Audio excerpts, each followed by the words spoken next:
마지막 때 재림전에 우리에게 생존 전략 또 영적인 지침을 여러분들에게 마련해 드릴 수 있는 그런 설교입니다. 우리가 빛과 어둠의 영적 전쟁이 지금 치열한 작금의 현 상황 속에서 어둠의 참소를 완벽하게 차단하고 막을 수 있는 그러한 여러분들 신앙적인 질문과 목표를 오늘 여러분들에게 제공해 드릴 것입니다.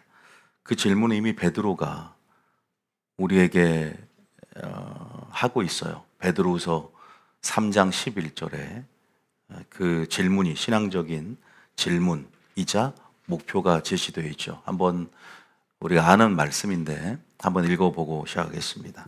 자, 베드로서 3장 11절이죠. 같이 읽어봅니다. 시작.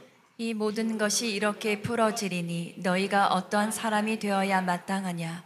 거룩한 행실과 경건함으로. 어떠한 사람이 되어야 하는가에 대한 신앙적인 질문 가운데 저희 교회는 늘 답을 드렸습니다. 이 답을 우리가 마르다 마리아 비유에서 항상 제가 개척을 하고 난 이후부터 계속 마리아 영성을 강조하면서 신앙의 우선순위에 대해서 말씀드리고, 그래서 마리아처럼 말씀을 듣는 편을 택하면서 또 하나님의 얼굴을 바라보며, 그죠? 우리가 먼저 하나님의 일을 위해 준비되어야 할 삶의 양식이고 신앙적인 자세. 그래서 마리아 하면 어떠한 사람이 되어야 마땅하냐에 대한 신앙적인 분명한 가치를 지니고 이 질문에 대한 해법을 분명히 알고 있는 사람이에요. 왜?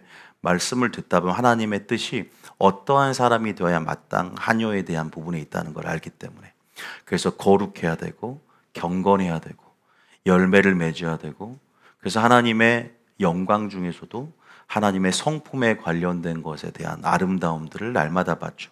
과연 마르다가 이 질문에 대해서 가치 있게 볼까요? 마르다는 헌신하기 바빴고 수고하기 바빴고, 그죠? 봉사하기 바빴죠. 어떠한 사람이 되어야 마땅하냐보다 어떤 일을 해야 되는가, 내가 주님을 위해서 어떤 일을 해야 되는가에 대한 가치를 크게 봤죠. 영어로 말하면 to do죠. 그런데 마리아는 to be, 어떤 사람이 되어야 될 것인가. 물론 우리가 헌신 봉사는 우리가 하나님 안에서 온전한 예배자가 됐을 때 자연스럽게 우리 삶 가운데 흘러나오는 사역적인 열매들이죠. 그래서 자연스럽게는 봉사해야 되고 헌신해야 되고 또 사랑의 수고가 있어야겠죠. 이 모든 것들을 폄하하는 말이 아니라 신앙적인 우선순위 안에서 마르다와 마리아의 어떤 두 인물을 비교하면서 하나님께서 드러내고자 하셨던 것은 가장 중요한 마귀의 참소도 막을 수 있는 신앙적인 질문을 우리가 가지고 있느냐, 어떠한 나는 사람이 될 것인가에 대해서, 나는 어떠한 인격을 가져야 될 것인가. 그래서 저희 교회는 사역보다 은사보다 빛과 소금에 대해서 강조해왔고, 열매에 대해서 하나님의 영광, 하나님의 영광의 측면에서도 하나님의 성품에 대해서 계속 강조해왔습니다. 여기까지 여러분들이 많이 들어오셨죠? 오늘 이 설교보다 더 좀 더 심층적으로 들어가서 어떠한 사람이 되어야 마땅하냐. 이 마리아는 어떻게 보면은 하나님의 얼굴을 구하는 신앙의 전형적인 그런 삶의 태도를 지닌 자였습니다. 하나님의 얼굴을 지닌 자, 하나님의 얼굴을 구하는 삶에 대해서 오늘 여러분들에게 설교하기를 원해요. 하나님의 얼굴을 구해야 하는 삶을 가진 자들은 항상 신앙적인 질문이 어떠한 사람이 될까? 어떠한 사람이 되어야 마땅하냐라는 질문들을 갖고 있거든요. 그래서 여러분들이 여러분의 삶에 있어서 그 삶이 하나님의 얼굴을 구하는 삶이 되기 원하는데요. 하나님의 얼굴을 구하는 삶이 무엇인가에 대해서 우리가 많이 들어는 봤습니다.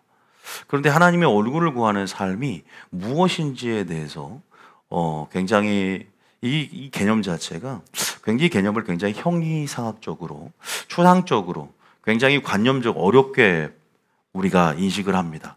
하나님의 얼굴을 구하는 게 도대체 무엇인가? 자, 하나님의 얼굴을 구하는 게 무엇일까요? 그걸 설명하기 전에 우리가 이렇게 한번 접근해 어떨까요? 우리가 하나님을 구하는 것은 하나님의 손을 구하는 사람이 있고 하나님의 얼굴 구하는 사람이 있다. 두 가지 측면에서 나눠 생각하면 여러분 하나님의 얼굴이 더 쉽게 개념이 이해가 될 것입니다. 하나님의 손을 구하는 게 무엇일까? 바로 손이라는 것은 하나님의 능력을 말합니다.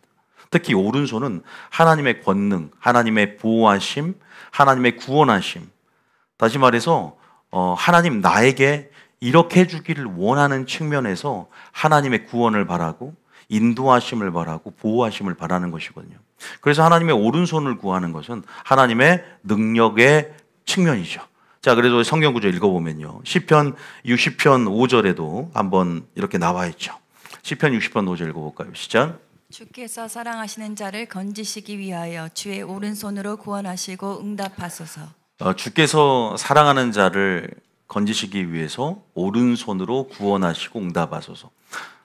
하나님의 오른손은 바로 능력이죠. 그래서 항상 오른손이라는 의미는 하나님의 손이 나타났다라는 측면은 하나님의 이러한 행하심 속에 액션 속에 하나님의 전지전능함의 요소들이 들어있는 것입니다. 또 시편 139편 10절 한번 읽어볼게요.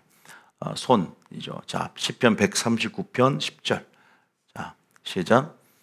거기서도 주의 손이 나를 인도하시며 주의 오른손이 나를 붙드시리이다.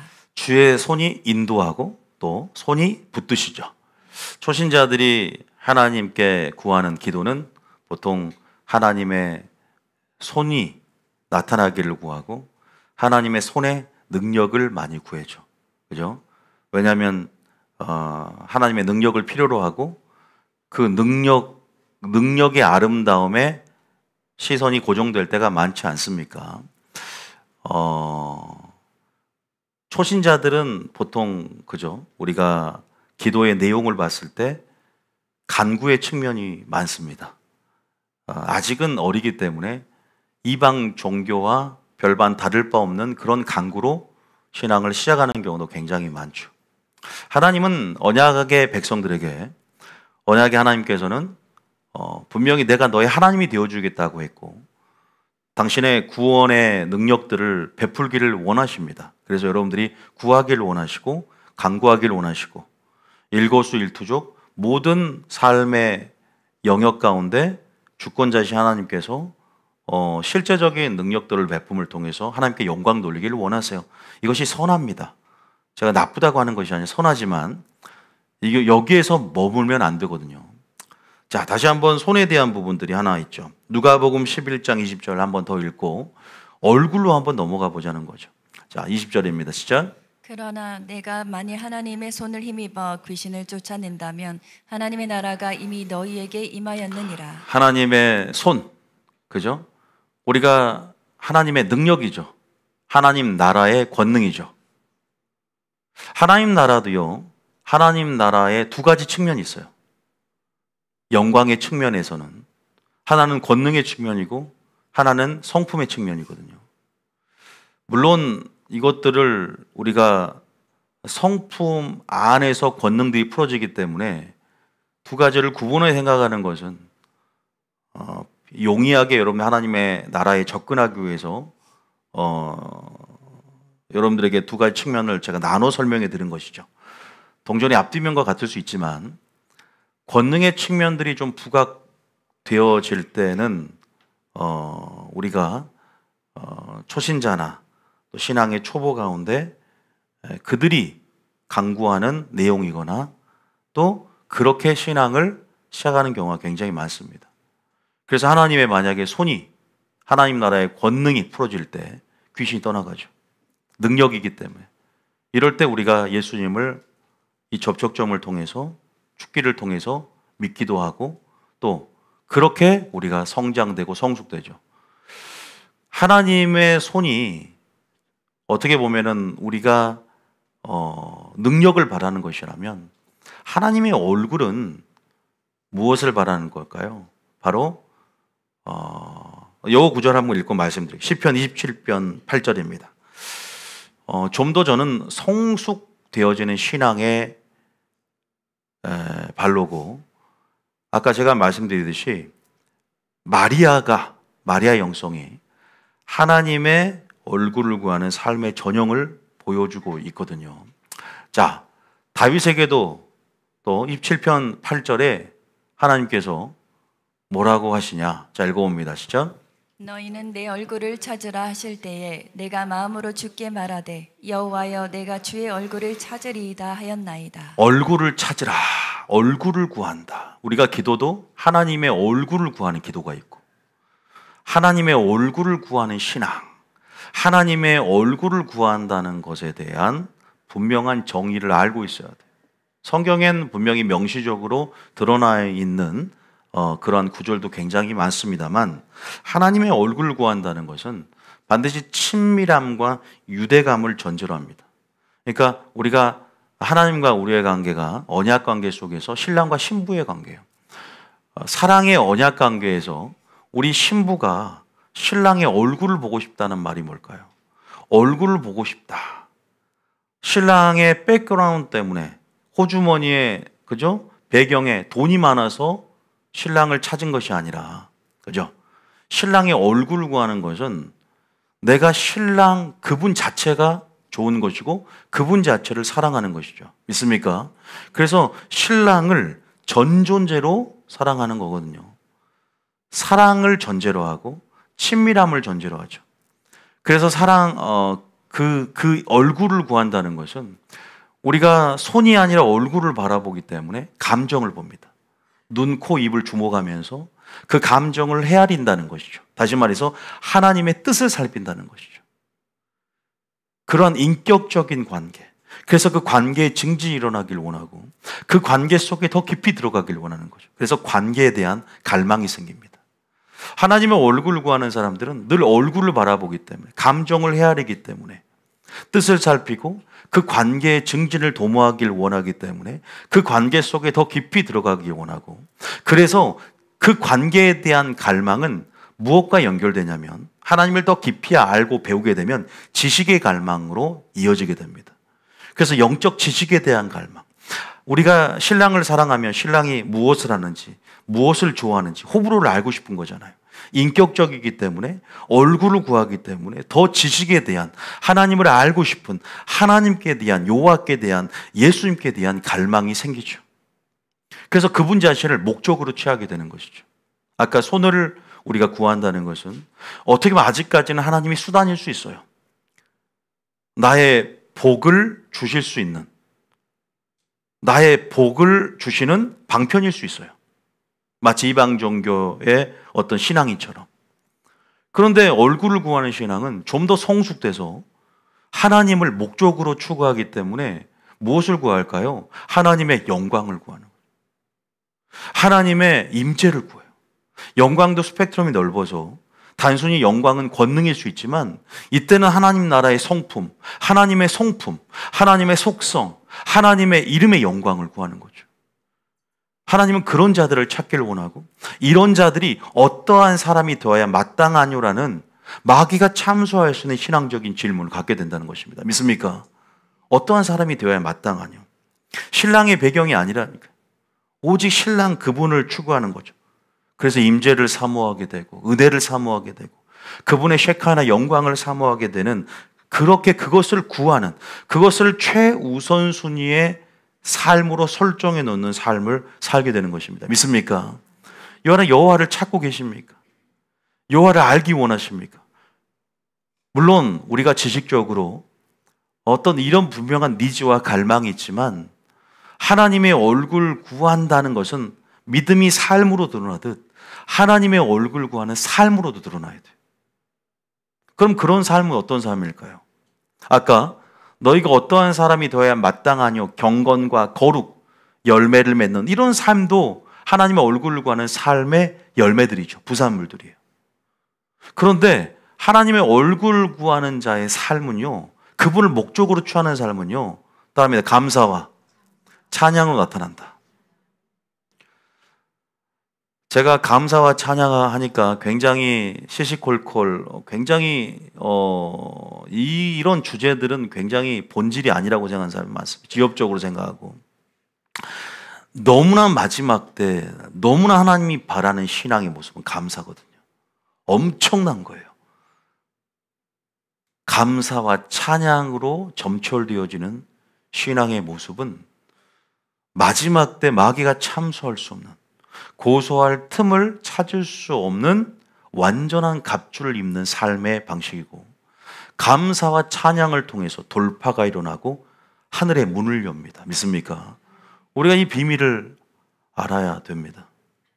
그래서 여러분들에게 오늘 성경적으로 하나하나 좀 보여드리려고 합니다. 자, 제가 서론에 하나님의 손을 구하는 것과 하나님의 얼굴을 구하는 것 두 가지 측면을 대비하면서, 손은 아직까지 하나님을 수단으로 여길 수 있지만 얼굴을 구하는 자는 좀 더 성숙된 사람들, 하나님이 마지막 찾는 사람들은 여호와를 찾는 족속인데, 하나님의 얼굴 구하는 족속들은 바로 하나님을 목적으로 하나님 자신을 갈망하고 찾는, 다시 말해서 이 사람은 관계와 지식의 갈망들이 있다는 것이죠.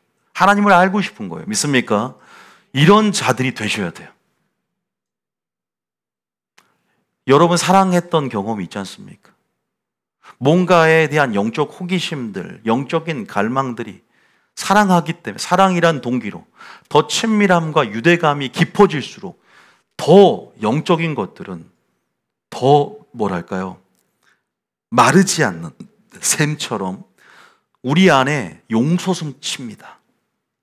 그래서 그러한 영혼에 대한 맛들을 바라보고 하나님의 성품을 맛본 사람들은, 그죠? 한 번 맛보고는 잊을 수 없는 그 맛을 찾기 위해서 여호와를 찾게 되는 것이죠. 그래서 대가를 지불하고 험난한 산을 올라서 거룩한 산 꼭대기를 올라가는 것이에요. 믿습니까? 그 거룩한 산을 오른다는 것은 무엇을 표상하냐면 바로 예배자를 표상하는 거예요. 그래서 시편 24편은 이것을 단적으로 얘기하고 있는 거예요. 24편 3절부터 6절까지 아예 명시되어 있어요. 24편 3절부터 한번 읽어보겠습니다. 시작.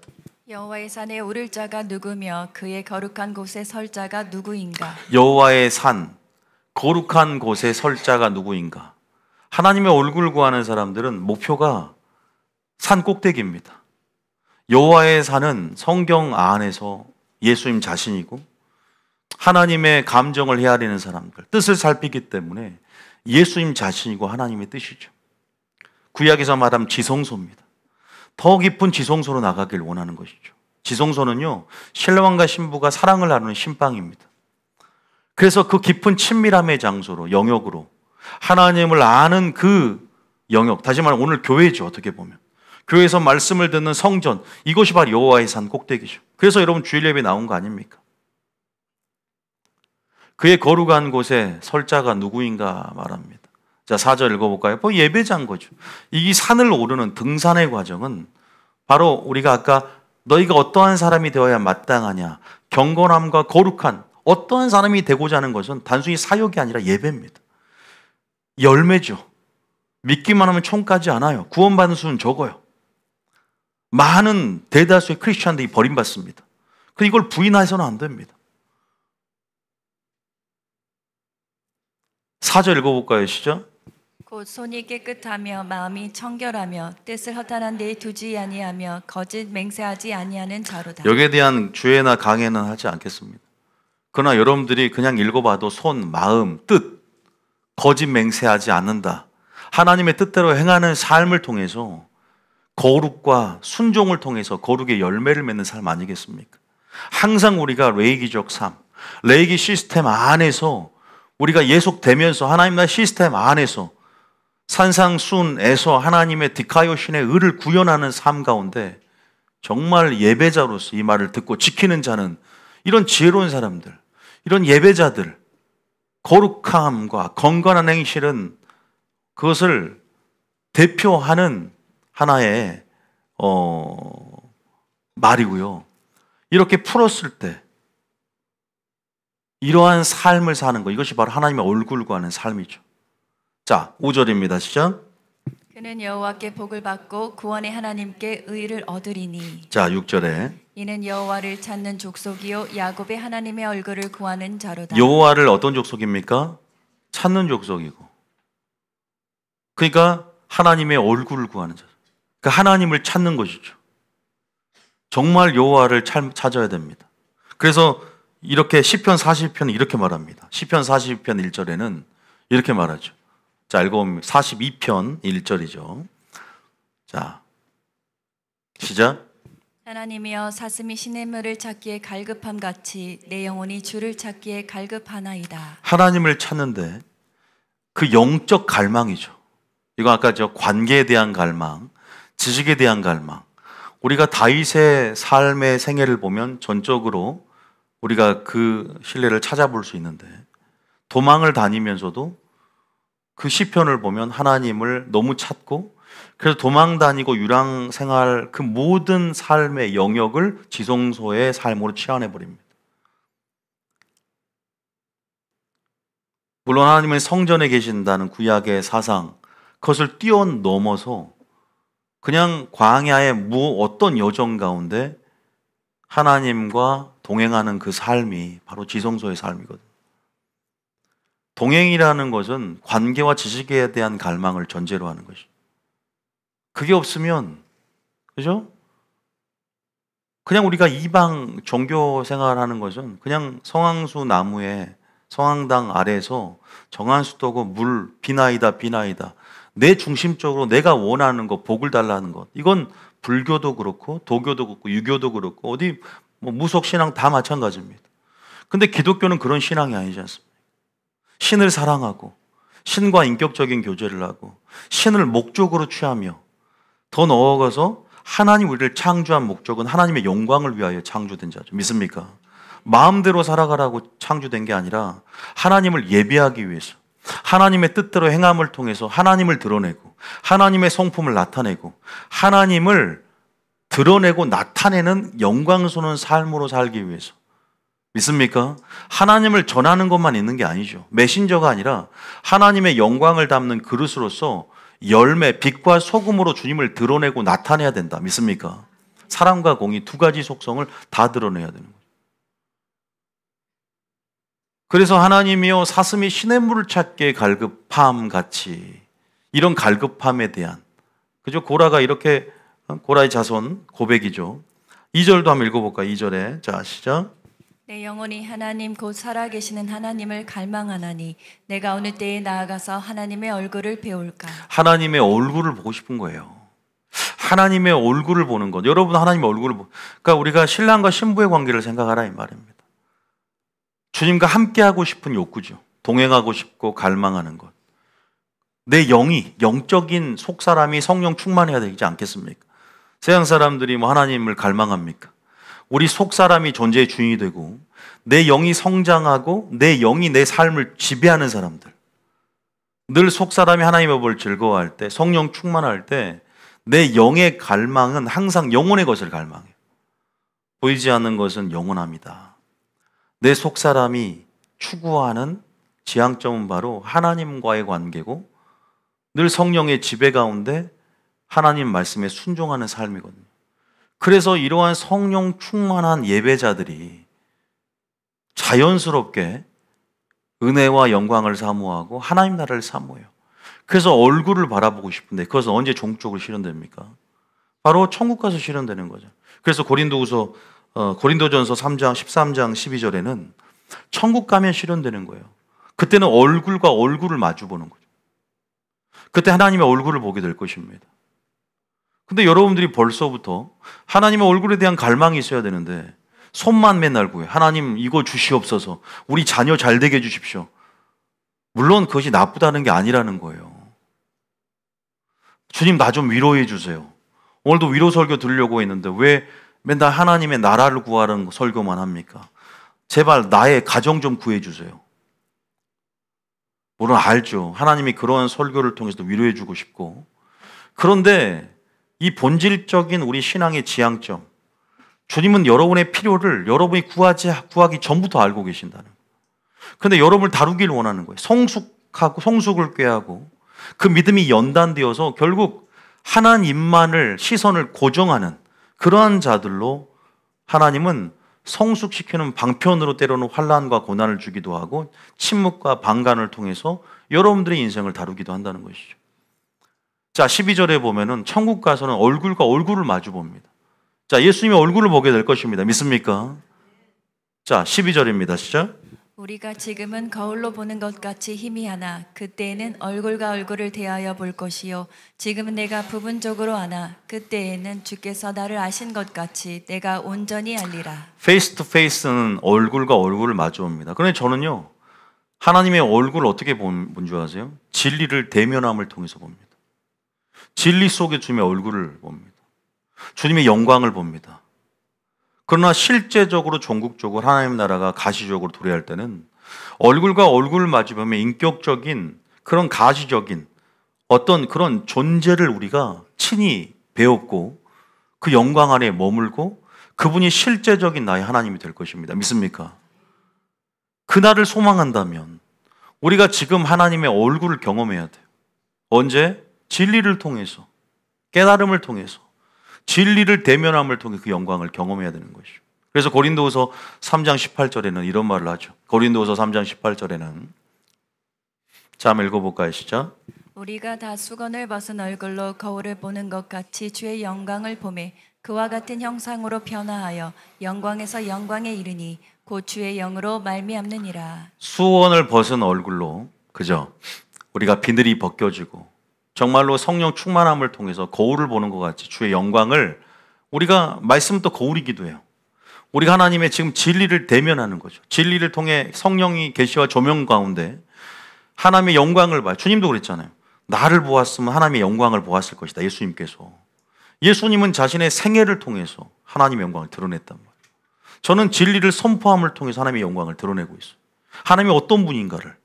하나님이 그렇게 자신을 드러낼 수 있는 방편들, 은총의 수단들을 이런 설교를 수단을 통해서 성경 말씀을 통해서 감춰 두셨죠. 이런 계시가 열어지는 사람들이 복이 있다. 믿습니까?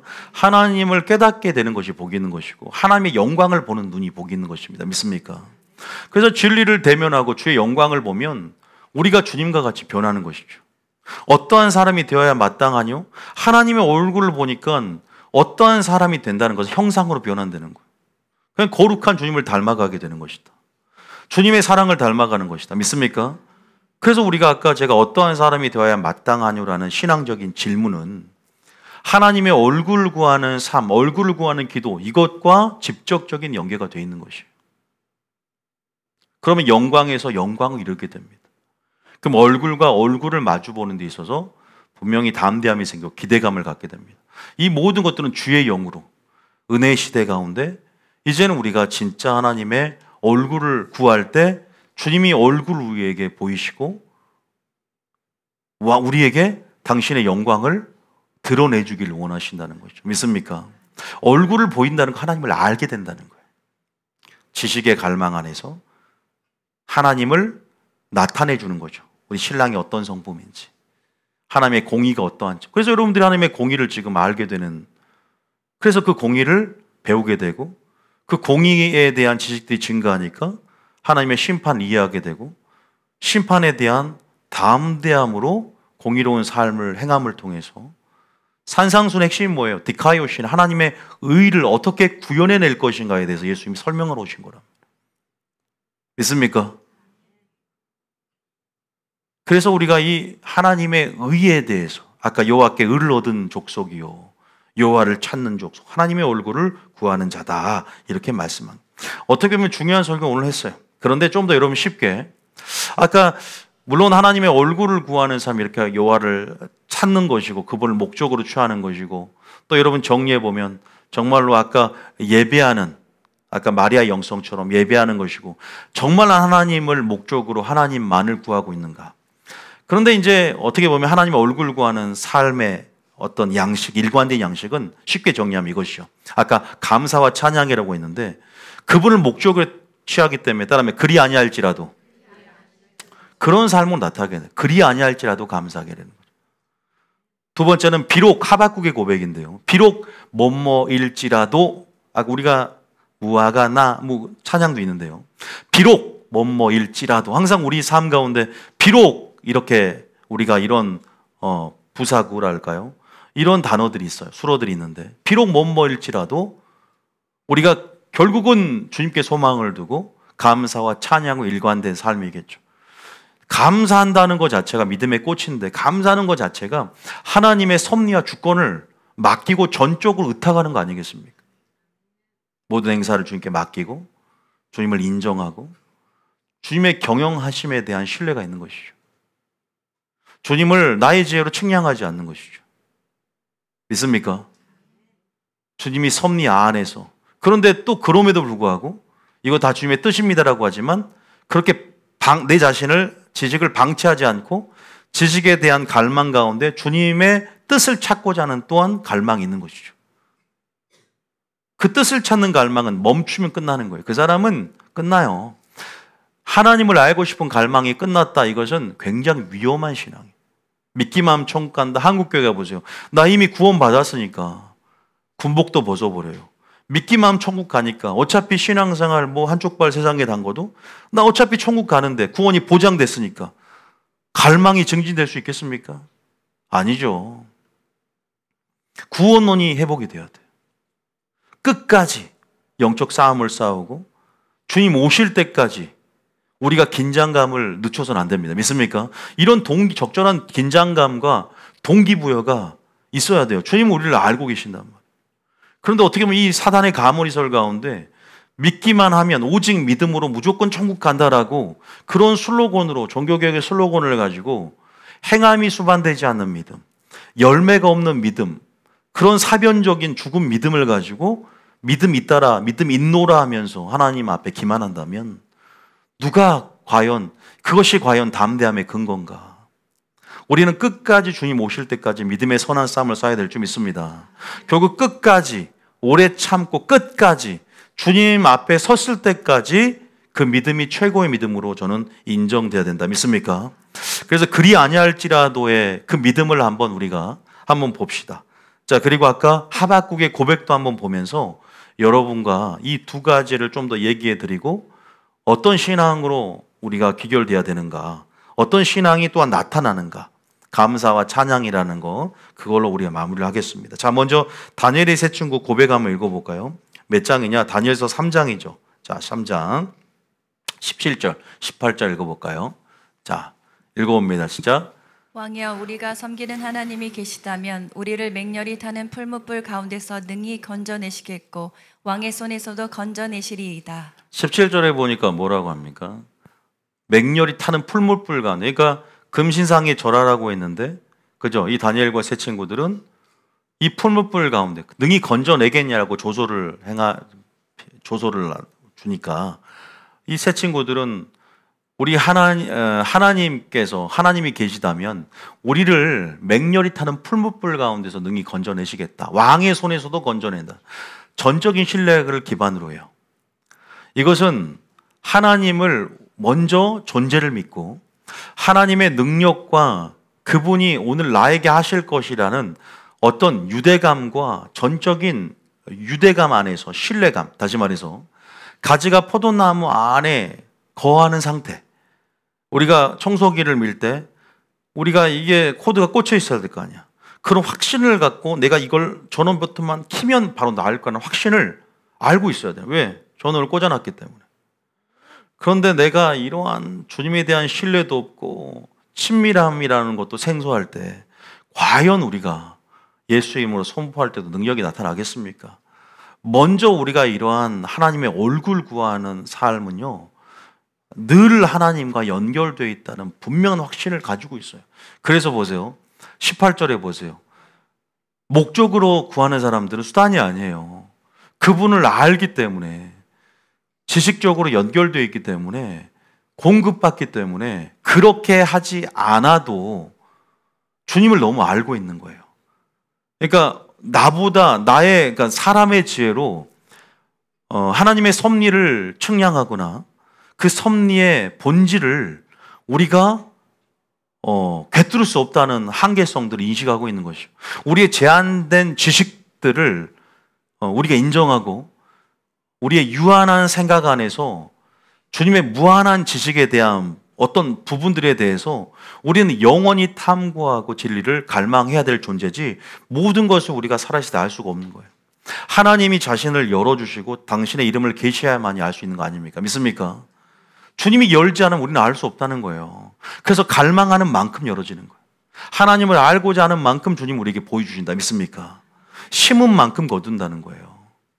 그래서 여러분들이 나왔죠. 때를 따라 양식을 구하기 위해서 은혜의 보좌 가운데 돕는 일을 주시는 겁니다. 믿습니까? 안 나오면, 돌아오지 않으면 하나님도 잠깐 멈춰 있어요. 여러분 훈련시키는 거죠. 심은 대로 거두는 법칙에 대한 부분도 이해하셔야 돼요. 그러니까 이 세 친구와 다니엘은 그렇게 하지 아니할지라는 것은 하나님의 주권과 섭리를 인정하고 범사의 주님을 인정하는 거죠. 또 나아가서는 하나님을 목적으로 취하기 때문에 순교해도 괜찮다. 왜? 순교해도 죽은 이후에 심판이 있고 죽은 이후에 영생이 있다라는 분명한 영적 지식이 확고하고 그 지식이 자신의 삶 가운데 목표점인 것이죠. 믿습니까? 마지막 하나님의 얼굴 구하는 사람은 순교도 가능합니다. 그렇게 하지 아니할지라도 그 선하심을 끝까지 믿는 것. 하나님은 합력하여 선하시다. 믿습니까? 합력하여 선을 이루신다. 끝까지 그분의 선함은 변개하지 않아요. 끝까지 그분의 공의와 사랑과 선을 의심하지 않아요. 환경이 어떠한 상황이 되었든. 환경의 압박감과 무게감이 우리가 클 때는요, 보통 하나님의 공의의 기초가 흔들려요. 우리 안에. 공의를 의심하게 된다 이 말입니다. 그분의 신정론이 그죠? 흔들려요. 내 안에 있는 그분은 과연 이 세상을 어떻게 악이 이렇게 기승을 부리는 이 마지막 때 하나님 과연 살아계셔서 통치하고 계시는가 이 우주를 신정론이 흔들린다고 문제제기가 된다 이 말입니다. 그러나 확고한 영적 지식 하나님을 아는 자들은 흔들리지 않습니다. 여호와는 지식이 없어 망하는 것이고 분별력이 없어서 미혹당하는 거예요. 그래서 마지막 때는 진리의 사랑을 입어야 될 줄 믿으시기 바랍니다. 마지막 때는 진리에 확고히 서야 돼요. 종말론, 극단적인 종말론에 빠지고 여러분이 교회 갈 데가 없어요 지금. 정말 제가 목회자지만 제가 유튜브를 보고 있어도 이건 환장할 노릇이죠. 들을 만한 설교가 이거 추천해주고 싶은데 한 80%는 좋아요. 20%는 오류가 너무나 많아. 성도들이 이거 듣고 사람마다 이거 듣고 이걸 먹어도 되는 성도가 있어요. 근데 이걸 듣고 이 사람은 이 성향으로 봐면 극단으로 빠지겠구나라는 성도들이 구분이 되더라고요. 저도 딱 우리 성도들을 알기 때문에 이 성도는 이건 먹어도 돼. 오류가 있어도 먹어도 돼. 그 사람 스스로 분별해낼 수 있으니까. 근데 이것은 그래서 제가 애초에 차단하는 게 하나님 아는 지식. 이 세 친구도 있었다는 거죠. 그렇게 하지 아니할지라도 왕이여 우리가 금신상에 절하지도 않고 우리가 하나님에 대한 지조와 절개를 끝까지 지키겠습니다. 이런 고백이 여러분의 고백이 되시겠으면 축복합니다. 우리가 로마서 8장 이런 말 있죠. 28절입니다. 한번 읽어볼까요? 로마서 8장 28절에. 자, 시작. 우리가 알거니와 하나님을 사랑하는 자 곧 그의 뜻대로 부르심을 입은 자들에게는 모든 것이 합력하여 선을 이루느니라. 하나님 우주 만물을 말씀으로 붙들고 계시고 하나님의 계획과 하나님의 주권과 섭리 안에서 운행하고 계셔요. 믿습니까? 우리 한 사람을 개인적으로도 친밀함 가운데 돌보고 계시지만 까마귀를 비롯해서 전 세계 온 우주에 모든 하나님이 창조하신 것들을 말씀 붙들고 계시고 그래서 그 모든 것들이 시기와 우연 안에서 하나님의 계획 안에서 움직여지고 있는 것이죠. 여러분이 끝까지 인내만 한다면 하나님의 선을 신뢰한다면 하나님 반드시 그 선을 이루시는 분이다. 믿습니까? 여러분의 모든 간구한 것들 가장 좋은 계획 가운데 하나님이 이루시는데 문제는 우리 자신에게 있는 것이죠. 너무 급하고 조급하고 그 전에 이미 하나님을 의심하기 시작하고 이미 원망을 늘어뜨리고 불신하기 시작하는 것이죠. 그러나 반드시 하나님은 합력하여 모든 것들을 선을 이루어 가십니다. 그분은 선이기 때문입니다. 믿습니까? 그래서 우리에게 요구하는 건 인내가 필요한 것이고 끝까지 다니엘이 세춘 것처럼 하나님의 얼굴을 구하는 사람들은 그분을 아까 그랬죠. 목적으로 취하기 때문에 그분을 안다는 거예요. 아는 존재. 친밀함이라는 것은 그분 안에 거하고 있고 순종한다는 거죠. 우리가 그분을 다 할 수 없지만 순종할수록 확신이 드는 거예요. 그분에 대한. 순종할수록 거룩이 내게 만들어지고 있을 뿐만 아니라 거룩한 산을 오르고 있는 여정 가운데 확신이 들어서 처음에는 1단계는 천천히 올라가다가 마지막에는 그냥 막 뛰어 올라가는 거예요. 믿습니까? 산을 올라갈 때 절벽이 있어도 은총의 수단도 우리에게 주시는 거예요. 등산 도구들을 주시죠. 우리가 그런 하나님의 사랑 안에서 점점 사랑은 우리를 가속도가 붙게 만들죠. 우리를 강권하게 만들어요. 그 사랑은 환난까지도, 어떠한 대환난까지도 순교하게 만든다. 그래서 하나님의 얼굴을 구하는 것이 마귀의 참소를 막는 열쇠입니다. 믿습니까? 여러분들은 하나님의 손만을 구합니까? 여러분 기도의 내용은 어떻습니까? 하나님 마음에 합한 기도를 솔로몬처럼 하고 있습니까? 하나님의 얼굴을 구하는 기도로 바꿔주시게 했으면 축복합니다. 하나님 나라와 의를 구하는 기도로 바꿔주시게 했으면 축복합니다. 그래서 신앙 결혼 생활을 제대로 하는 사람들은 결혼 생활의 그 모든 신랑을 향한 동기, 우선순위, 목적 이것이 발라요. 그리고 이것이 오직 예수님으로, 기승전 예수님으로 귀결되는 것이죠. 기승전 진리로 귀결됩니다. 믿습니까? 선을 이루시는 거죠. 또 한 구절, 잠언 3장 6절 한번 읽어볼까요? 잠언 3장 6절 한번 읽어볼까요? 시작. 너는 범사의 그를 인정하라. 그리하면 내 길을 지도하시리라. 범사에 그냥 주님이 인정하는 거예요. 하나님이 합력하여 선을 이룰 것이고 그분이 하실 것이라는 것까지 믿는, 그래서 감사가 넘치는 거죠. 소망을 하나님께 두고 우리가 진리의 말씀, 기록된 대로 말씀에 의지하여 금을 내리는 것처럼 말씀에 기록된 대로 그분의 약속을 신뢰하는 거예요. 그러니까 그 말씀 믿고 가는 거죠. 그 말씀에 기록되었기 때문에 보이지 않지만, 아무것도 느껴지지 않지만 말씀을 붙들고 가는 거예요. 그것이 하나님의 얼굴을 구하는 것이다. 말씀과 사랑에 빠지는 거예요. 누가 그랬죠? 다윗이 그랬죠. 시편 119편 보면 율법을 사랑했다 그랬죠. 율법을 너무 사랑해서 숨을 헐떡헐떡거렸다. 내가 주의 율법을 너무나 사랑해. 애인처럼 진리와 입맞춤하는 거예요. 그래서 우리가 예수님 더 높은 차원에 승화되는 신앙 고백은 주여 영생의 말씀이 주께 있사오니 내가 네게로 가오리까. 영생의 말씀이 주님이라는 것을 깨닫는 신앙이다. 믿습니까? 여러분들이 진리의 말씀과 사랑에 빠져야 됩니다. 하나님의 얼굴을 구하는 것은 진리를 구하는 것이다. 영적 지식을 갈망하는 것이다.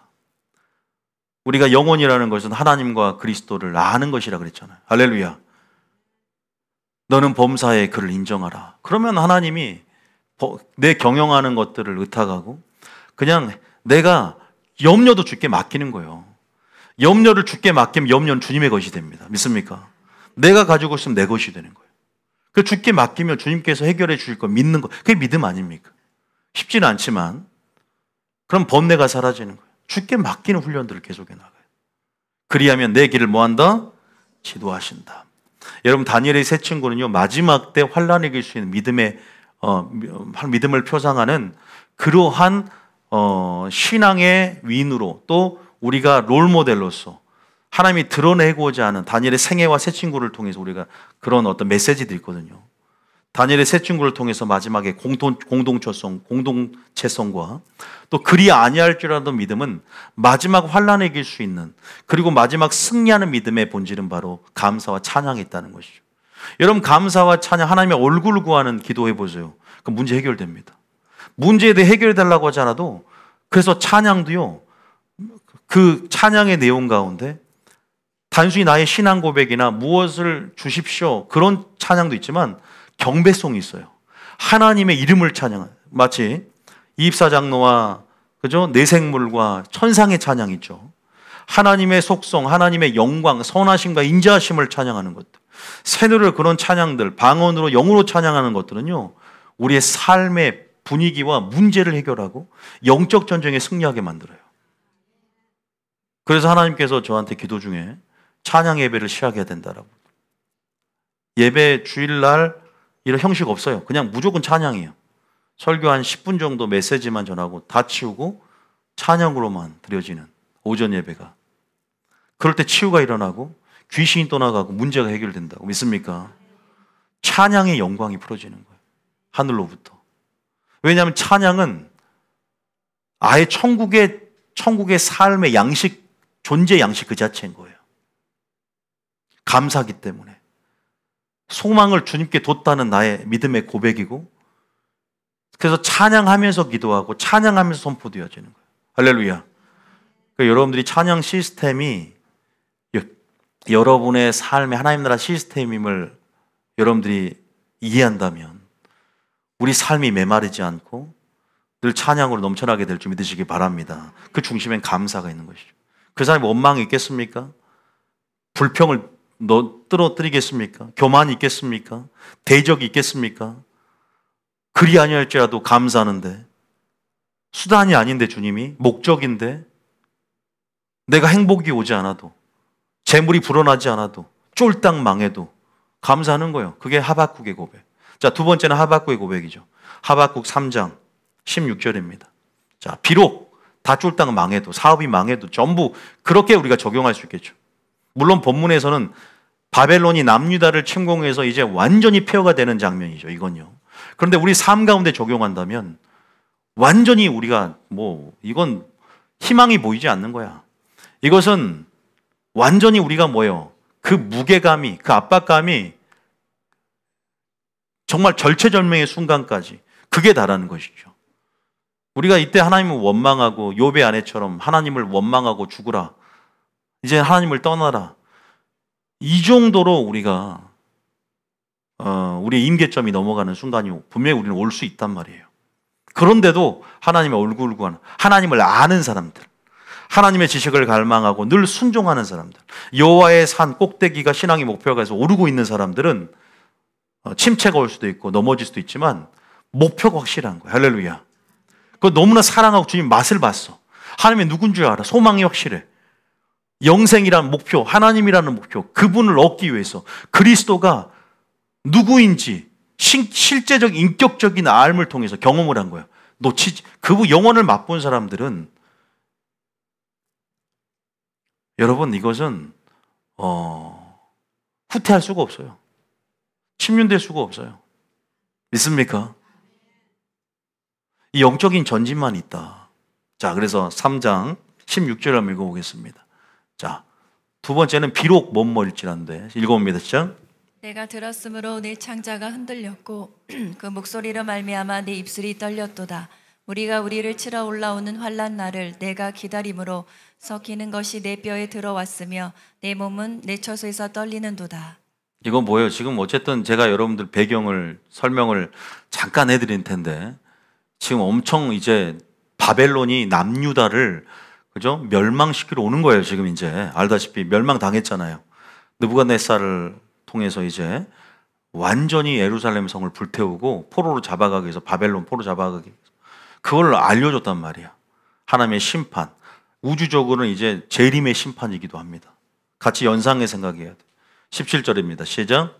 비록 무화과 나무가 무성하지 못하며 포도나무에 열매가 없으며 감람나무에 소출이 없으며 밭에 먹을 것이 없으며 우리의 양이 없으며 외양간에 소가 없을지라도 우리가 손만 구하는 초신자 같은 경우는 우리의 양이 없으면 나 주님 이제 안 믿어. 주님이 왜 이래? 주님의 이게 사랑 맞아? 주님의 은혜 맞아? 난 주님의 영광도 임재도 이제는 사모하지 않아. 이렇게 원망할 수 있어요. 그래서 초신자들은 주님이 많이 들어주는 거예요. 이제 초신자를 다루는 것과 장성한 분량의 사람을 다루는 게 틀립니다. 초신자들이 치유가 많이 일어나죠. 왜? 치유자의 믿음을 통해서도 하나님께서 또 가족들의 믿음을 통해서 초신자들은 일어납니다. 역사가 일어나요. 근데 치유가 신앙생활 오래 하면 잘 안 일어나는 경우가 굉장히 많아요. 왜? 그 사람의 믿음의 문제와 하나님이 다루시는 영역이 있을 수 있거든요. 여러분들이 그런 부분 안에서 하나님이 다루심이 틀리다는 거 우리는 출애굽 모세오경을 통해 배울 때 있잖아요. 시내산 오기 전에는 원망해도 오냐오냐 해줬지만 율법 받고 이제 출발할 때는 바로 원망할 때 하면 때려버리잖아요. 즉결 심판해버려요. 왜? 네가 하나님을 충분히 알았고 지식이 잘하는데도 아직까지 원망하고 있어? 주님 우리를 그렇게 다루시는 거예요. 믿습니까? 애기가 이제 막 아장아장 걷다가 넘어지면 얼른 일으켜주죠 하나님이. 근데 이젠 다 컸어. 중학생 되고 고등학생 되는데 넘어졌다. 엄마 일으켜줘. 이러면 야 너 멈춰. 주님이 딱 숨어버려요. 방관하고. 왜? 근육을 만들어가는 거죠. 이해되셨죠? 이건 말 안 해도 여러분 다 아실 겁니다. 보세요. 이렇게 이제 지금 쫄딱 망해서 여러분 혹시 사업이 망한 사람 있습니까? 절체절명의 위기. 나라의 위기, 그죠? 지금 모든 상황 속에 지금 하박국이 3장에는 지금 이런 고백을 하지만 1, 2장에는 그냥 개판이에요, 신앙이. 그걸 제가 한번 설명해 드릴게요. 먼저 봅시다. 자, 근데 뭐야? 아까 그리하닐지라도 똑같죠? 18절 봐볼까요? 18절에 시작. 나는 여호와로 말미암아 즐거워하며 나의 구원의 하나님으로 말미암아 기뻐하리로다. 와, 하나님으로 말미암아 즐거워. 하나님이 말미암다는 것은 이유가 되는 거, 하나님이. 와, 근데 뭐 하나님의 섭리와 주권, 하나님을 알아야만 해. 하나님의 뜻과 계획들에 대해서 통전적으로 이해하는 사람들은요, 하나님의 구속사를 거시적으로 아는 사람들은 액션 자체가 틀려요. 요셉이 하나님의 구속사를 알았기 때문에 하나님 모든 약을 선으로 바꾸기 위해서 나의 계획하심 가운데 나를 애굽으로 미리 보내셨습니다. 이런 고백을 하고 있죠. 하나님 모르는 사람들은 그냥 굉장히 근시안적인 그 상황을 놓고 원망하고 있는 거예요. 하나님은, 주님은 지금 준비하심도 몰라, 계획도 몰라, 그냥 합력하에 선을 이룬 거, 이건 문제 없어. 나의 중심적이야. 왜 나한테 이러냐? 초신자 때 하는 거 아닙니까? 물론 초신자 때는 또 알려줘야 돼. 그런 단계가 다 있지 않습니까? 근데 우리가 지금 우리 교회 같은 경우는 또 제가 마지막 때 신부들을 단장시키고 또 어떻게 보면 초신자 설교보다는 단단한 식물을 주는 설교이기 때문에 여러분 한 90% 이상은 지금 단단한 식물을 먹을 단계이기 때문에 제가 말씀드리지만 지금 그 신앙에 머물러 있으면 안 되는 거죠. 여호와로 말미암아 즐거워하고 구원의 하나님이 하실 것들에 대한 기대감이 있어야 한다. 믿습니까? 왜? 말씀에 의지하여 약속을 기다려야 돼. 인내해야 돼. 할렐루야. 여러분의 삶에 지금 적용하기 위해서 하나님이 이 말씀을 선포하는 거예요. 여러분의 사업의 영역에서도 하나님을 기대해야지 지금 당장 하나님이 지금 일하고 있음을 부인해서는 안 돼요. 범사의 주님을 인정하시고 모든 행사를 여호와께 맡기시게 했으면 축복합니다. 근심은 주님께 던지시길 했으면 축복합니다. 주님이 지금 준비하고 계심을 아셔야 돼. 믿음의 눈을 열고 내게 능력 주인 자에서 내가 모든 걸 할 수 있느니라. 하나님 여러분을 버리지 않았어요. 하나님 여러분을 통해 일하기를 원하시는데 여러분이 기다리지 못하고 여러분이 준비되지 못해. 여러분 감당치 못할 시험을 주지 않으십니다. 할렐루야. 그다음에 감당할 수 있기 때문에 나에게 이런 시련을 주신 것이다. 감당할 수 있으니까 주신 거니까 여러분들이 왜 감당치 못할 시험을 내게 주셨을까? 감당할 수 있다는 거예요. 그 고백을 한다는 것은. 원래는 이게 딱 무화과 나무 잎이 뭐라고 그 찬양 불러야 되는데 붕해가 아니라 제가 생략하겠습니다. 시간이 계속 흘러가니까. 자, 19절 읽어볼게요. 얼마나 기대감을 가져요. 19절 시작. 주 여호와는 나의 힘이시라. 나의 발을 사슴과 같게 하사 나를 나의 높은 곳으로 다니게 하시리로다. 이 노래는 주의 아는 사람을 위하여 내 수금에 맞춘 것이니라. 와, 여호와는 또 힘이래요. 하나님의 이름의 능력을 아는 거예요. 그분의 이름은 나의 피난처요, 요새요, 피할 바요. 하나님의 이름을 아는 거예요. 하나님을 아는 거예요. 하나님을 사랑하는 거예요. 하나님 목적으로 취하는 거예요. 나의 발을 사슴과 같이 높은 곳이라는 것은 승리자의 위치를 얘기하는 거예요. 승리와 구원의 확신을 가지고 주님께서 나에게 행할 것에 대한 기대감, 비전에 대한 기대감, 할렐루야, 소망에 대한 기대감. 성령 충만해야지 가능해요. 성령 우리를 소망의 영이다. 할렐루야. 성령 충만한 사람들, 진리로 충만한 사람들은 이런 소망의 사람들, 비전의 사람인 줄 믿습니다. 상황을 눈으로 보지 않고 믿음의 눈으로 볼 수 있는 사람, 불말과 불병거를 먼저 볼 수 있는 사람, 할렐루야. 하나님의 은혜를 크게 보는 사람이 승리하는 것이다. 할렐루야. 현실만을 보고 좌절하고 낙담하고 불만을 늘어뜨리고 원망하는 것은 본인에게 그 원망이 돌아옵니다. 그 화살이 돌아오고 하나님은 모든 것을 들으시고 그 말한 대로 행하겠다고 말씀하셨듯이 우리가 하나님 앞에 불경스러운 말을 멈춰야 되고 오히려 감사하는 말, 할렐루야, 선한 말, 할렐루야, 찬양으로 영광 돌리시게 했으면 축복합니다. 그분이 행하실 일들에 대해서, 그분의 속성에 대해서 우리는 노래할 때 그것이 예배가 되고 그것이 하이 프레이즈, 가장 높은 차원의 예배다. 그런 높은 차원의 영광을 올려드려야 돼요. 그런 경배송을 올려드려야 돼요. 할렐루야. 내가 죽습니다. 물론 내가 주님 이렇게 했습니다. 이런 찬양도 좋아요. 그런데 더 높은 차원의 찬양은 하나님의 속성을 찬양하는, 또 영 안에서 우리가 방언으로 찬양할 때 얼마나 높은 찬양 올라오는지 몰라요. 영으로 찬양하는 것들, 예언적인 찬양들, 하나님의 주시는 신령한 찬양들이 있단 말이에요. 그런 찬양들이 풀어지며 하나님의 어떤, 그러면 영적 기류들이 성령의 어떤 영적 기류들이 형성이 되고 영적 분위기로 모든 우리의 심령도 지배해지는 거예요. 우리 기류들이 바뀌기 때문에. 지금 이 하박국이 3장에는 이렇게 찬양하지만 1, 2장은요 신앙적인 회의에 빠졌어요. 하박국은 3장까지 있거든요.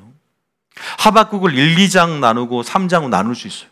1, 2장은 신정론이라는 것은 이렇게 악인이 잘 되고 교만한 자가 창성하는 것에 있어서 하나님은 이 우주를 정말로 지배하고 살아계시고 맞나?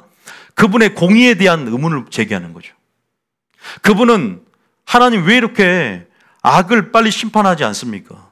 왜 이렇게 하나님 이 악한 정부를 심판하지 않습니까? 왜 하나님 가만히 있습니까? 왜 방관하십니까? 왜 침묵하십니까?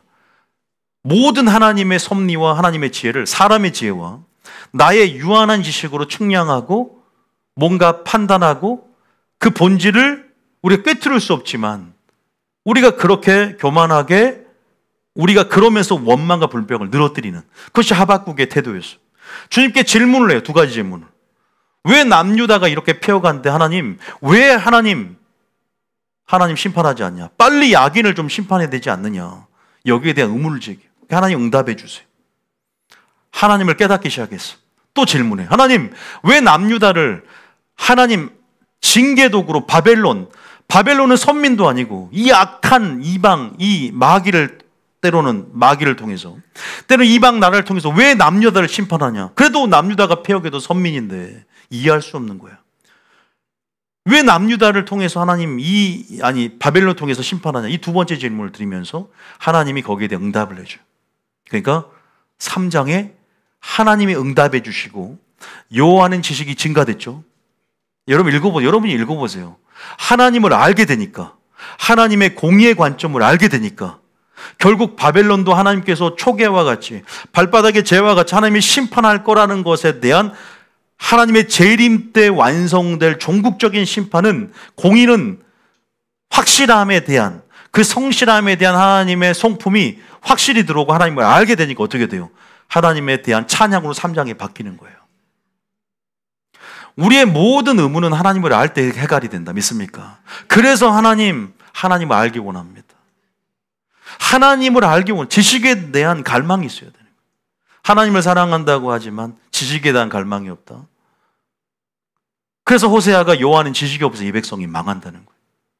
하나님을 아는 것은 하나님을 아는 것이라고 그랬잖아요. 영생이라는 것은.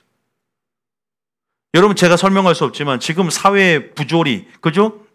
우리가 모순으로 가득 차 있어. 지금 악인이 잘 되고 교만한 자가 창성하며 불의와 불법, 부정들이 난무하고 공의는 땅에 떨어졌지. 그 율법은 도외시되지. 이런 모든 상황 속에서 하나님은 왜 방관하냐? 왜 하나님은 침묵하냐? 우리가 이해할 수 없는 상황 우리도 적용할 수 있지 않습니까? 그런데 결국은 하나님을 알게 되면 그 지식을 사랑하게 되는 거예요. 하나님이 방법이다. 하나님 목적이다. 하나님의 섭리와 주권을 인정하면서. 그런데 단순히 우리가 제일 게으른 것이 이거 하나님의 뜻이지 물론 그게 하나님의 뜻이지 하면서 감사하고 찬양도 좋지만 뜻에 대한 갈망이 있어야 돼. 믿습니까? 뜻대로 행해야 되니까. 그분의 의에 대한 갈망이 있어요. 의를 행해야 되니까. 할렐루야. 믿습니까? 그분의 뜻을 알고 그분의 의를 알고 그분의 사랑을 구하는 것은 그분의 사랑과 의와 뜻을 구현하고 이 땅에 실현시키는 통로로서 내가 사용하길 원해서 지금 내가 뜻대로 행하려고 하는데 뜻을 알려주십시오. 뜻의 통로가 되길 원합니다. 할렐루야. 단순히 뜻으로 치부하는 게으름이 아니에요. 뜻을 행하고자 하는 갈망이야. 할렐루야. 여러분 그런 갈망이 있습니까? 하박국이 변했어요. 하나님 응답을 받고 변했어요. 아삽의 시에서도 왜 악인이 잘 되냐? 에레미야도 왜 악인이 잘 되냐? 의문을 품었잖아요. 신정론에 대해서. 주님이 응답을 해주는 순간 주님이 당신의 음성을 바라고 욥에게 영광스럽게 나타날 때 회개했듯이 오늘 여러분들이 신앙적인 의문이 있어요.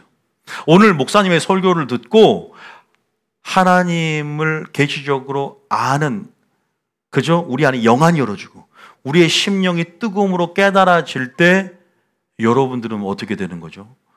하나님의 얼굴을 구하게 됩니다. 할렐루야. 하나님을 사랑하게 되는 것이죠. 하나님의 친밀함, 그 친밀함에 저는 다시 하나님의 뜻이 존재합니다. 할렐루야. 거룩한 산 꼭대기, 거룩한 산 꼭대기를 생각해 보세요. 모세는 그죠? 다 이스라엘 백성들이 보는 눈 들을 길을 주지 않았어. 모세는 무엇을 구했어요? 하나님의 영광을 구하는 장면이 나오잖아요. 출애굽기 33장에 나는 하나님의 영광을 구합니다. 나는 하나님의 영광을 구하는 것이 출애굽기 33 나온다니까요. 그러면서 주님이 금송아지 사건 때문에 지금 분노했어. 나는 너희들과 함께 가나안 땅에 들어가지 않겠다. 인도하지 않겠다. 그럼 나 우리 천국 안 갈랍니다. 하나님이 함께 행하지 않으면 우리는 천국 들어가기 싫습니다. 주님을 구하는 거. 할렐루야. 우리는 뭐로 가도 천국만 가면 되잖아. 주님이 있든 말든 나는 빨리 이 세상 지긋지긋해서 천국만 가면 되지만 모세는 틀려요. 구하는 것도 하나님의 영광이야. 하나님의 손이 아니야. 그리고 뭐라고요? 주님이 함께 행하지 않으면 우리는 가나안 땅에 올라가지 않겠다. 주님이 함께 하심으로 우리가 우리의 정체성이 주님과 연결될 때 우리는 하나님의 이름으로 일컫는 백성으로서 우리가 하나님과 연결된 백성, 언약의 백성이다. 하나님이 함께 가지 않는다면, 동행하지 않는다면 무의미하다. 천국 가는 것도. 내가 천국인 이유는 주님이 계시기 때문에. 할렐루야. 주님을 목적으로 취하고 주님의 얼굴을 구하고 주님을 사랑하는 그 사람을 찾고 계시는 거예요. 여호와를 찾는 족속, 하나님의 얼굴을 구하는 자, 하나님께 의를 얻는 자, 그분의 의로 점철되어지고 그분의 사랑으로 점철되어지고 하나님의 지혜로 점철된 자. 왜? 관계 속에 늘 함께 하니까. 믿습니까? 근데 하나님 없이도 멀리 떨어져서 나 이거 주세요, 저거 주세요. 아직도 종교인으로 머물 것입니까? 아직도 종교생활 할 거예요? 하나님 나라 아닙니까? 종교생활 하는 사람을 찾는 교회를 왜 어떤 교회를 찾아요? 말씀 때문이 아니에요. 지그치 종교 지도자는 나이도 있어야 되고 연륜, 관록. 시편 119편에 보면 계명을 지키는 자가 스승보다, 하나님의 명철을 아는 자가 노인보다 더 승하고, 스승과 노인, 아무리 세상의 경험과 세상 지혜로 점철되어진 그러한 존경받는 위치를 할지라도 진짜 지혜와 명철은 하나님을 아는 것이 있다고 그랬어요. 연소할지라도. 믿습니까? 어떤 말씀이 들려지지 아닌가? 결국 그 말씀이 곧 길이 될 것입니다. 믿습니까? 생존 전략이 되고 지침이 돼서 마지막 어둡고 폐역한 세대 가운데 우리가 마땅히 걸어야 할 길들을 제시할 수 있어요. 교회라는 것은. 그래서 어둠을 비치는 등대가 되어야 됩니다. 교회는. 믿습니까?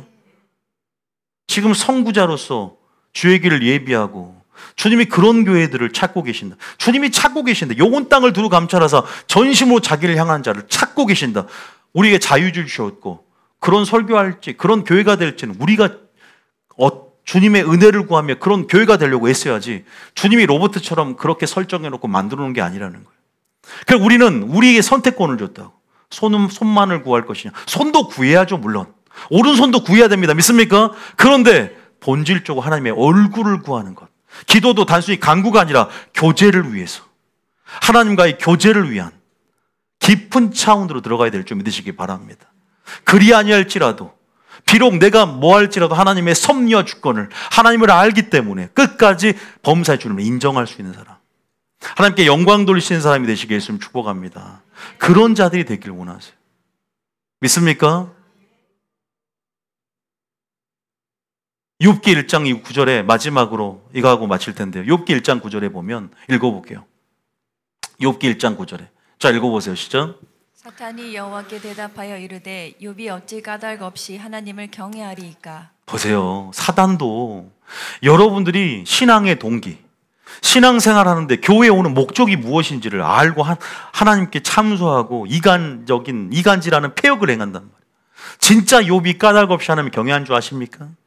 까닭을 묻는단 말이에요. 여러분들이 왜 신앙생활의 근본적인 동기를 고자질한다고.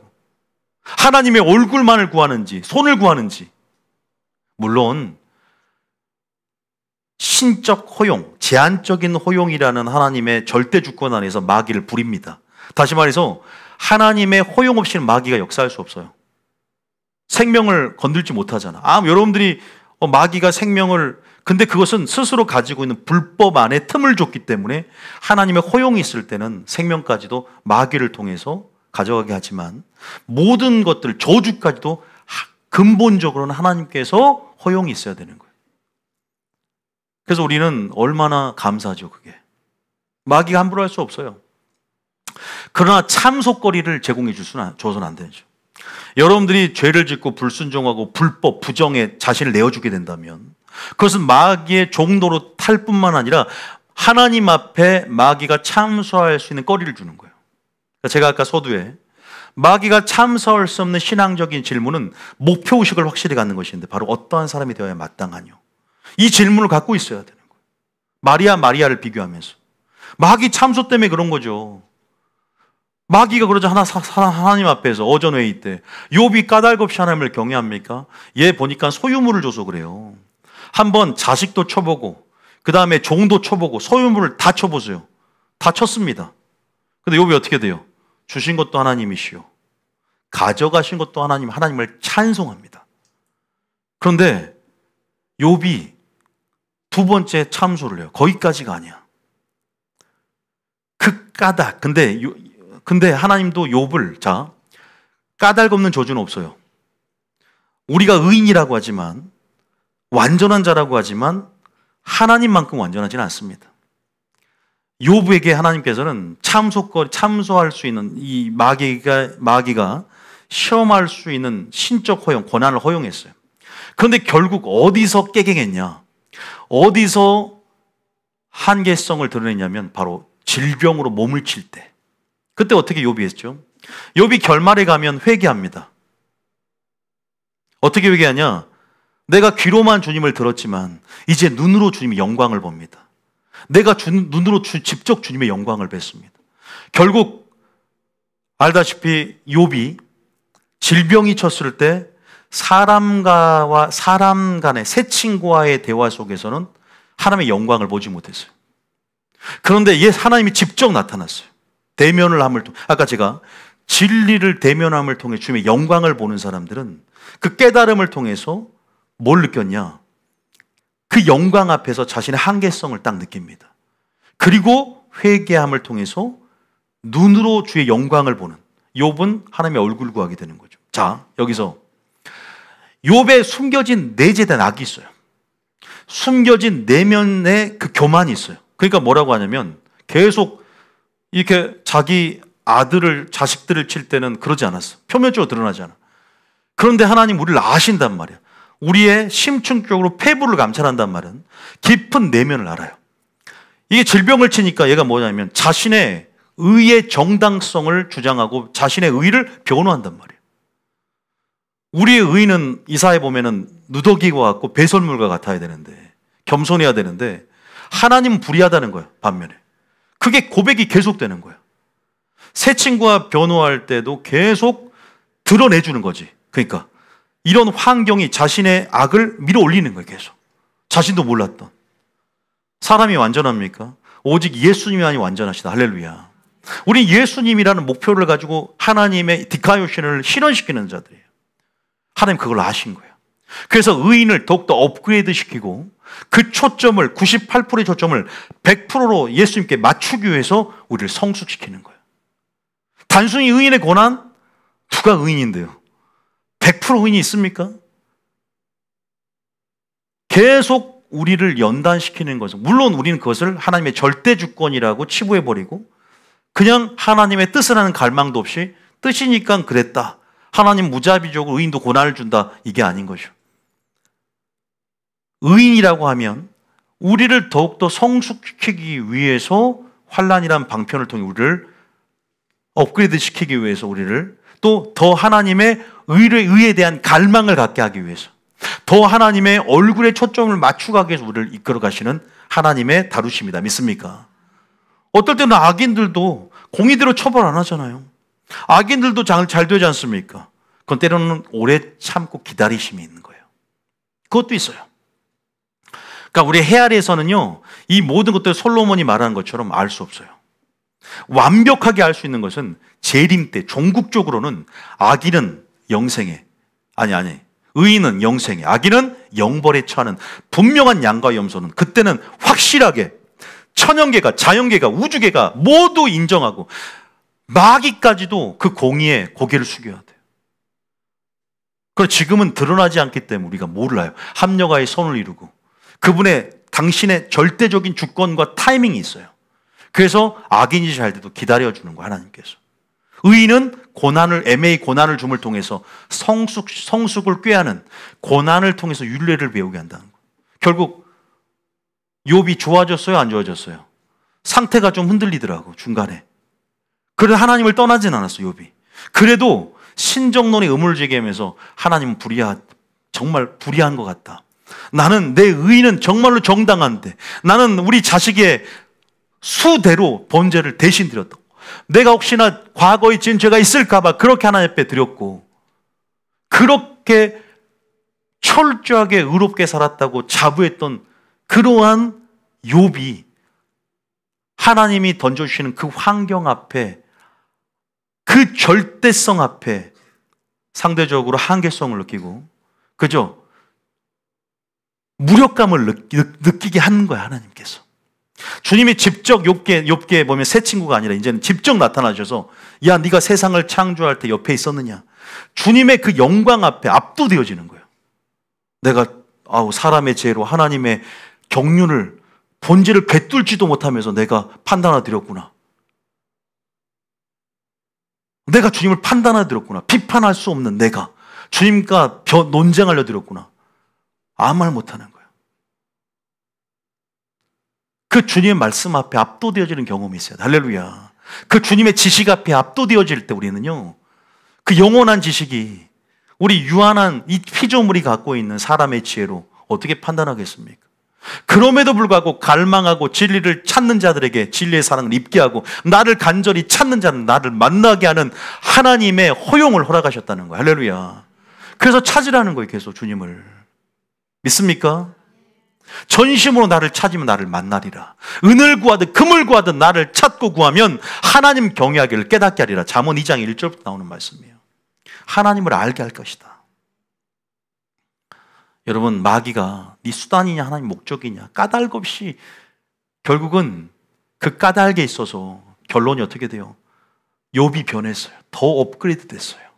더 하나님의 자신의 의가 아니야. 이제는 예수님이 오신 이유가 의 때문에 오신 거예요. 완전한 디카이오신의 의가 무엇인지를 보이러 오신 거란 말이에요. 이제 완전한 예수님의 의를 갈망하게끔, 내 의가 아니라, 내 의의 변호가 아니라 내 의를 누더기로 여기고 배설물을 여기고 하나님의 의를 구하는 자로, 의에 지르고 갈망한 자로, 믿습니까?